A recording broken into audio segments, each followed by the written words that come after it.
네, 시청자 여러분 안녕하세요. 두상전화 주식상담 전화 여러분들의 영의정 아나운서 김세영, 아나운서 권재은입니다. 네, 오늘도 여러분들 저희와 함께 하실 수 있는 방법 소개해 드릴 텐데요. 아래 나가고 있는 번호로 들어오시면 되겠고요. 또 유튜브 채팅창도 활짝 열려 있습니다. 쌍방향으로 소통할 수 있으니까요. 여러분들의 많은 참여 부탁드리도록 하겠습니다. 네, 그리고 오늘도 저희는 여러분들의 종목 상담을 위해서 열심히 달려보도록 하겠습니다. 전화번호부터 안내를 해드리도록 할게요. 전화번호는 02-2000-4919번으로 지금 바로 연락 주시면 되겠고요. 또 전화가 어려우신 분들은 문자로도 참여하실 수 있습니다. 문자 메시지 샵 2034로 종목명, 매수가, 비중 이렇게 보내주시면 되고요. 유튜브 채팅창에도 고민되는 종목들 많이 올려주시면 저희가 이 시간을 통해서 여러분들 고민 시원하게 해결해 드리도록 하겠습니다. 네, 오늘도 저희가 여러분들을 위해서 열심히 한번 또 일을 해보도록 하겠습니다. 네. 저희 상담 들어가기 전에 오늘장 어떤 이슈들이 있었는지 짚어보도록 할 텐데요. 두상전화 하루마켓으로 본격적으로 출발해 보도록 하겠습니다. 알차게 채워갈 수 있는 시간인데요. 9월 13일 하루마켓으로 본격적으로 출발하겠습니다. 오늘도 양대 지수는 모두 하락으로 마감했습니다. 어제보다 사실 대응하기 더 어려운 시장이었는데요. 이 미국 CPI 발표를 앞두고 오늘 코스피 지수는 장중에 좀 상승세로 돌아서긴 했지만 결국에는 하락 마감했습니다. 오늘 코스닥 시장이 더 어려웠습니다. 코스닥 지수 무려 1.71% 강하게 밀려났는데요. 오늘도 외국인의 매도세 계속해서 이어졌고요. 2차 전지주들의 하락세가 굉장히 눈에 띄었던 하루였습니다. 오늘 밤 또 가장 중요한 일정이 있죠. 9시 30분에 미국의 8월 소비자 물가지수, 8월 CPI가 발표될 텐데요. 글로벌 IB들의 시장 전망치입니다. 일단 UBS는 3.7을 제시했고요. 시티은행도 3.7, 그리고 JP모건, 골드만삭스, 모건스탠리, 뱅크 오브 아메리카는 3.6%로 CPI 전망치를 이렇게 제시했습니다. 그럼 자세하게 8월 CPI 어떻게 전망하고 있는지 한번 확인해 보도록 하겠습니다. 일단 7월 헤드라인 CPI는 3.2%였습니다. 하지만 8월 헤드라인 CPI는 3.6%로 전달 대비해서 굉장히 많이 상승한 걸로 예상하고 있는데요. 일단은 에너지 가격이 상승했을 거라고 전망하고 있고요. 하지만 코어 CPI는 그래도 하락세를 보여줄 걸로 전망하고 있습니다. 코어 CPI 같은 경우에는 에너지와 식료품 가격을 제외한 코어 CPI인데요. 일단 7월에는 4.7을 기록했었는데 8월 코어 CPI는 4.3%로 하락세를 보여줄 걸로 전망하고 있습니다. 결론을 좀 지어보자면 8월 CPI, 헤드라인 CPI는 높겠지만 그래도 코어 물가는 하락할 거다라는 그런 전망이 나오고 있는 겁니다. 실제로 이렇게 코어 CPI는 계속해서 하락하는 모습 보여주고 있는데요.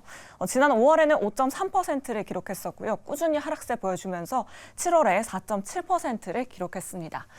과연 8월 CPI 4.3 그리고 4.3 아래로 또 내려갈 수 있을지 주목해 보시면 좋을 것 같습니다.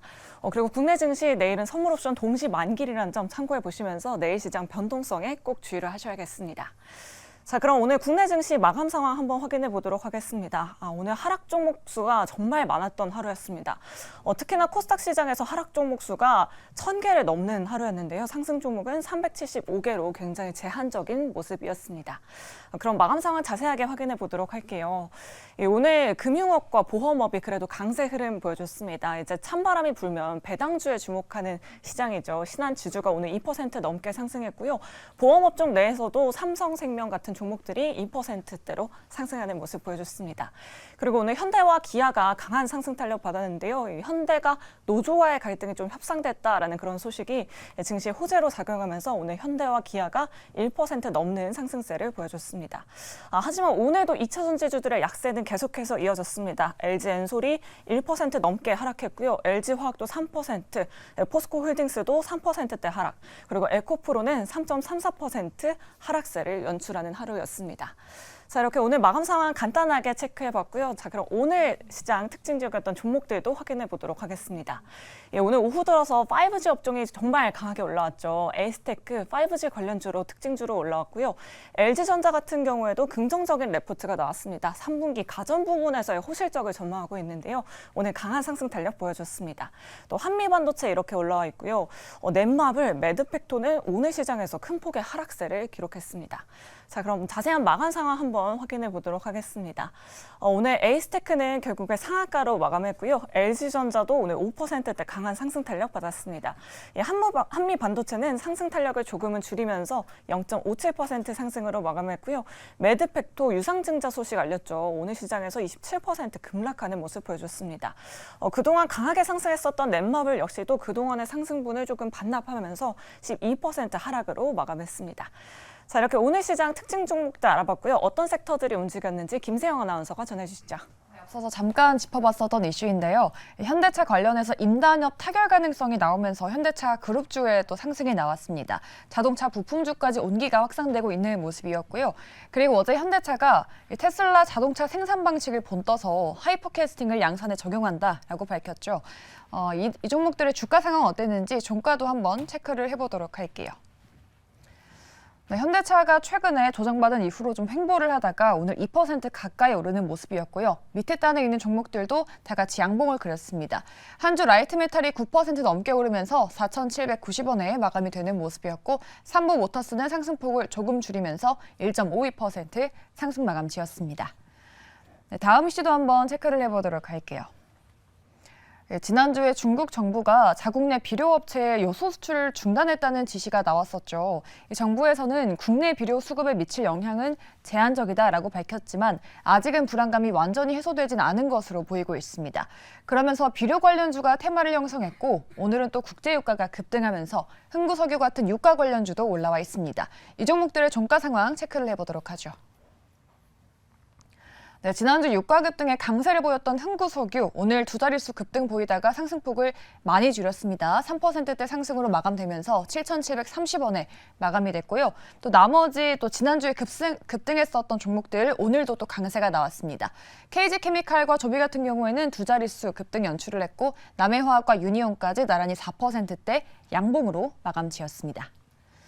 이제 마지막 이슈도 체크를 해보도록 할까요? 오늘 애플이 아이폰 15 시리즈를 출시를 했습니다. 다만 관련 부품주는 약세를 보였던 하루였는데요.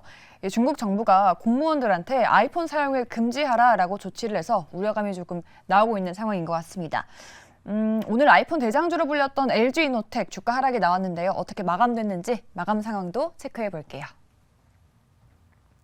LG노텍 역시나 2% 넘게 빠지면서 24만 원대에서 마감이 됐고요. LG 디스플레이는 반면에 디스플레이 업황 반등에 대한 기대감과 함께 양봉 전환했습니다.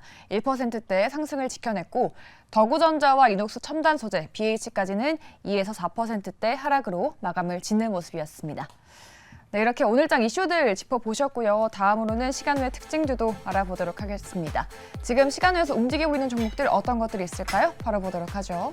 역시나 5G 관련주가 올라왔습니다. 5G 관련주 2시를 기점으로 좀 상승 탄력을 키워가는 모습이었는데요. 시간의 거래에서도 긍정적인 움직임 보여주고 있다는 점 우리 시청자분들 참고해 보시면 좋을 것 같고요. 네.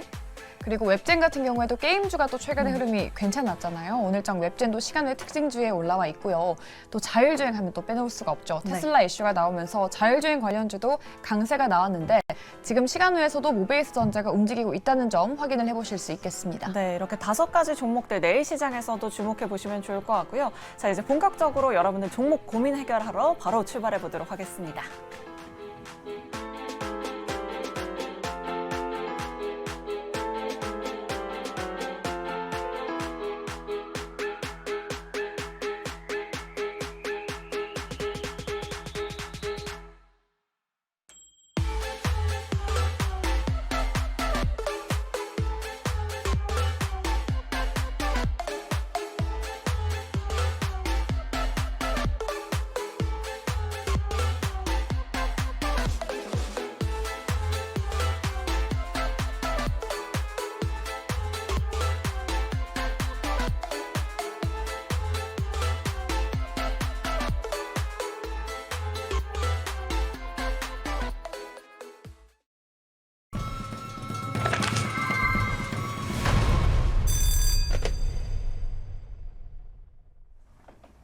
네, 오늘도 저희는 여러분들을 위한 종목 상담 기다리고 있습니다. 전화번호 02-2000-4919번으로 고민되시는 종목들 전화 주시면 되겠고요. 또 문자와 유튜브 채팅창도 활짝 열려 있습니다. 문자 메시지 샵 2034로 종목명, 매수가, 비중 이렇게 보내주시면 되고요. 유튜브 채팅창에도 여러분들의 많은 댓글 부탁드리도록 하겠습니다. 네, 그럼 오늘 여러분들의 상담을 도와드릴 우리 또 영의정 네 분 모셔보도록 할게요. 우리 좌의정에는 정태근 이사 그리고 예병군 대표님 모셔봤고요. 네, 우의정에는 정재훈 대표님 그리고 최현덕 매니저님 나와 계십니다. 네 분 어서 오세요. 안녕하세요. 네, 오늘도 저희가 시간 외 이슈부터 한번 자세하게 한번 들여다보도록 하겠습니다. 앞서서 저희가 5G 관련주가 지금 움직이고 있다라고 네. 말씀을 드렸었는데 사실 한동안 좀 잠잠했던 테마잖아요. 5G가 계속 올라오려고 그러면 네. 계속 또 내려가고 맞아요. 정말 잠잠했습니다. 대응하기 어려운 테마였는데 이 5G 관련주 지금 움직이고 있는 거 더 갈 수 있을지 한번 여쭤보도록 하겠습니다. 네. 우리 예병군 대표님께서는 이 5G 관련주 뭐 인프라 모멘텀이 있으니까요. 어떻게 좀 보고 계세요?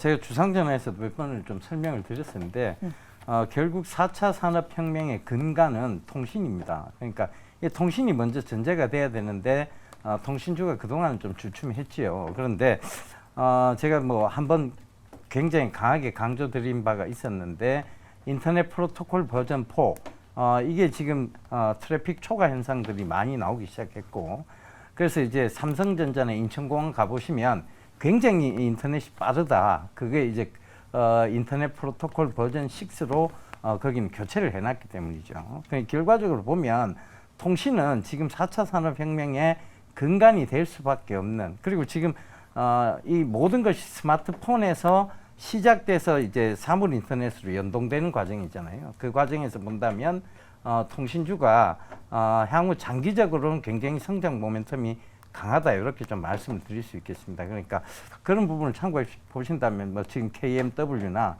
다산 네트워크스나 오이솔루션이나 이런 회사들은 계속 지속적으로 장기적으로 조금 주목해 볼 필요는 반드시 있다 이렇게 보셔야 될 것 같아요. 네, 이렇게 종목까지 콕 집어서 말씀해 주셨습니다. 네. 우리 대표님이 말씀해 주신 종목 우리 시청자 여러분들 관심 있게 지켜보시면 좋을 것 같고요. 네.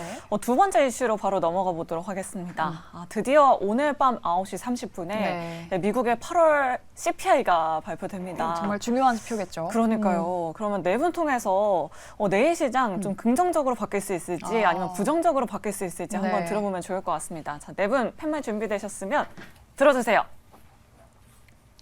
오, 긍정이 세 분. 네. 그리고 긍정의 세 분, 중립이 팀장님. 어떤 분께 한번 들어볼까요? 중립이 궁금한데 이렇게 그러니까요. 되면 밀당을 좀 잘하시는 것 같은데 네. 우리 이사님께서는 왜 중립이라고 보시는지 뭐 긍정적이면 좋을 텐데요, 그죠? 그러니까요. 이거 중립도 하나 만들어주시면 안 돼요? 그 중립이라고 말씀드린 건 예. 오늘 시장에서 예상한 대로 CPI 발표가 될 겁니다. 될 거고 이게 어차피 유가 반영하게 되면서 올라가는 부분들이 있기 때문에 아까 그 방송 초반에 전망치 나오더라고요. 그래서 아마 3.6% 크게 변화는 없을 것 같고 단지 중요한 건 이거를 보고 9월 달에 이제 9월 FOMC가 한 20일 정도 예정돼 있잖아요. 거기 가서 파월이 무슨 얘기를 하는지가 중요할 것 같습니다. 그러다 보니까 오늘 저녁에 나오는 이 CPI 같은 경우는 제가 볼 때는 큰 영향은 없을 것 같아요. 왜냐? 시장 예상치에 부합할 가능성이 상당히 높다고 봐야 될 것 같고 그리고 이 어쨌든 이 CPI가 그러니까 인플레이션 지수죠. 인플레이션 지수가 완만하게 하락을 하고 있는 상황에서 최근에 가서 살짝 꼬리를 틀었거든요. 그래서 여기에 대해서 파월이 어떤 얘기를 하냐가 더 중요하기 때문에 어떤 중요도 측면에서 보게 된다라면 오늘 발표하는 것도 중요하겠지만은 더 중요한 건 FOMC 때 이 자료를 바탕으로 파월이 무슨 얘기를 하냐 그게 중요하기 때문에 제가 중립을 들었습니다. 네, 중립 의견 들어주셨고요. 네. 그럼 긍정적인 의견도 좀 궁금한 것 같아요. 사실 어제 오늘 시장이 너무 많이 빠져서 맞아요. 속상하신 시청자분들 정말 많으실 것 같은데 매니저님이 긍정 의견을 들어주셨습니다. 내일 시장 좀 상승 탄력 받을 수 있을까요? 그러니까 저는 이제 예상치에서만 좀 나와주게 되면은 네. 시장 좋을 것 같다라고 말씀드리고 싶은데 사실 지금 그 헤드라인 CPI가 3.6 예상되는 것은 지난달보다 이제 올라오는 것을 말하는 건데 이미 이제 충분히 이제 유가가 올라왔었기 때문에 시장에서 감안하고 있던 거고요. 자, 중요한 건 이 코어 CPI가 사실 지난달 같은 경우 많이 안 내려와 있었거든요. 근데 이번에 예상되는 게 4.3인데 이 코어 CPI가 내려온다는 것은 그만큼 어떤 그 인플레 우려감에 대한 우려감이 없다는 것을 말을 해주고 있는 거예요. 그래서 저는 이제 오늘 밤 9시 반에 발표된 CPI가 지금 시장 예상치대로만 나와준다면 저는 오히려 이제 어떤 중간 이상 재료로 보기 때문에 시장은 좋을 것이다. 특히나 어제 유가가 한 번 더 올랐음에도 불구하고 미국의 10년물 국채 금리를 보게 되면은 안 올라가 있단 말이에요. 그러니까 시장은 인플레 우려감이 있습니다만 지금 계속해서 우리가 이제 확인할 수 있는 어떤 고용 지표라든가 또 오늘 밤에 발표될 CPI를 본다 하더라도 그렇게 급등할 거로 보지는 않기 때문에 이 우려감이 있을 뿐이지 이게 어떤 현실적으로 뭐 다시 또 어떤 고점을 돌파하거나 그럴 것 같지 않단 말이에요. 환율도 좀 안정적이고 그런 관점에서 오늘 우리 시장 빠졌던 부분은 사실 수급적인 모습이 더 컸던 것 같고요. 오늘 밤 CPI만 이제 예상치대로 먼저 나와준다면은 아마 뭐 많은 그 종목들이 다시 또 정상적으로 좀 갈 수 있을 거라 보여지기 때문에 예상치만 나온다면 내일 시장은 긍정적이다 이렇게 좀 말씀을 드려보겠습니다. 네, 부디 예상치대로 그리고 예상치보다 조금 소폭 하회를 하면 네. 참 좋을 것 같습니다.